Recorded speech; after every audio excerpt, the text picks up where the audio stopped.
Hello everyone, it's Alex and Caitlin, and today we're going to be talking about the use of biomimicry to create healthier buildings. So, what is biomimicry? It's all about learning from nature to solve human challenges. The word comes from the Greek bio, which is life, and mimesis, meaning to imitate, so it literally means imitating life. Nature has been refining solutions for billions of years, so it makes sense to look at plants, animals, and ecosystems for ideas. In architecture, biomimicry helps us design buildings that go beyond just functioning. They improve air quality, save energy, and integrate harmoniously with the natural world. Now let's see how nature's brilliance has inspired innovation. First is the peregrine falcon's sleek and fast design, which inspired the B-2 bomber, whereas the kingfisher bird's beak, which slices through air and water, shaped the noise-efficient bullet train. Next, we have migrating geese, with their V formation, which taught airplanes fuel-efficient flight patterns, whereas gecko's feet, which uses van der Waals force to stick to walls, inspired self-cleaning adhesives like tape that never loses grip. These examples prove nature has been our best designer all along, and we're just finally catching up. Biomimicry isn't just about copying nature. It's guided by three important principles that make it truly transformative. First, there's emulation. This is the heart of biomimicry, studying how nature solves problems and applying those strategies to our designs. For example, termite mounds stay cool in extreme heat because of their natural ventilation systems. Architects emulate that to design buildings that don't need as much air conditioning, saving energy while keeping things comfortable.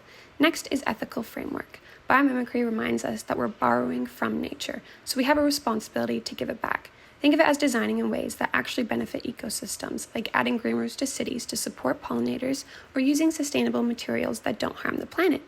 Finally, there's reconnection. This principle reminds us that humans are a part of nature, not separate from it. By spending time in nature and observing how ecosystems work, designers can better understand and appreciate life strategies. These principles don't just make biomimicry innovative, they make it ethical, efficient, and deeply connected to the world around us. So let's talk about the most exciting part, how biomimicry can make our buildings healthier. This is where nature truly shows off. First, let's improve indoor air quality. Traditional buildings often have stale air full of pollutants, which is pretty gross, but nature has a better solution. Plant-inspired air filtration systems work like giant lungs, cleaning the air while releasing oxygen. We can also mimic the lotus leaf. Its self-cleaning surface reduces dust and allergens, keeping spaces healthier for everyone. So imagine a building that practically cleans itself. Next is energy efficiency. Here's why termites blow us away. Their mounds stay cool in the blazing sun without using electricity, thanks to their brilliant natural ventilation systems. Architects have copied this design to create buildings that stay cool or warm with minimal energy use. It's like having nature's version of air conditioning with no thermostat required. Finally, we have materials. Traditional construction materials can release harmful chemicals and create mountains of waste. Biomimicry gives us a better option, like biodegradable materials that decompose naturally or adaptive materials inspired by chameleon skin that adjust to environmental conditions. These materials make buildings healthier for everyone and kinder to the planet. When you combine these ideas, you get buildings that breathe cleaner air, use less energy, and are made of materials that won't harm us or the earth. It's the ultimate upgrade for how we can design and live in spaces. Today I will be diving into two incredible buildings, the CIRS building, or CIRS for short, and the Telus Garden building. Both use biomimicry to enhance sustainability in a way that imitates nature's smartest systems. First, let's look at the CIRS building at UBC. This is like a living organism, built to minimize its environmental impact while maximizing efficiency. The key idea here is biomimicry, taking inspiration from nature's solutions to design a more sustainable future. For example, the building's natural ventilation system mimics how plants regulate airflow. By using passive design strategies like strategically placing windows and vents, the building reduces the need for mechanical heating and cooling. It's almost like the building breathes in harmony with its surroundings, keeping the internal temperature comfortable without relying too heavily on energy-hungry systems. This building also has a green roof, which helps with insulation and stormwater management, much like how forests manage rainwater and provide cooling.